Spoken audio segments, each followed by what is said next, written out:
সে আল্লাহ বললেন, গোলাম মনে করো না জাহাজ থেকে সদরঘাটে ভিড়িয়ে দিলাম তুমি নিরাপদ হয়ে গেছো। মনে করো না 40,000 ফিট থেকে সেফ ল্যান্ডিং এর পরে এয়ারপোর্টে নেমে গেলেই তুমি নিরাপদ হয়ে গেছো। ও মিয়া, বিপদ কি শুধু সাগরে আর আকাশে?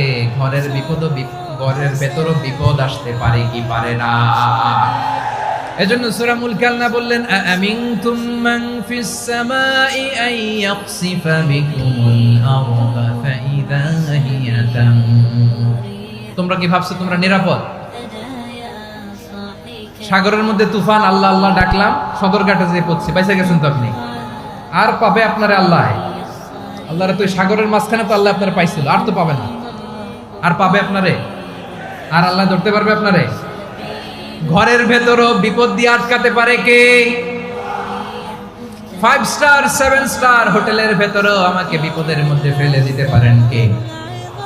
আল্লাহ বললেন, তোমরা কি ভেবেছো তোমরা নিরাপদ? আমি চাইলে ল্যান্ডস্লাইডস, ভূমি ধস দিয়ে 1 লক্ষ এক মুহূর্তে নিয়ে যেতে পারি।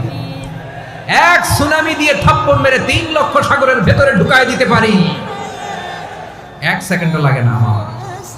أم أمنتم من في السماء أن يرسل عليكم حاصبا فستعلمون كيف نذير। আল্লাহ চাইলে আকাশ থেকে পাথর বৃষ্টি নাজিল করতে পারেন কি পারেন না?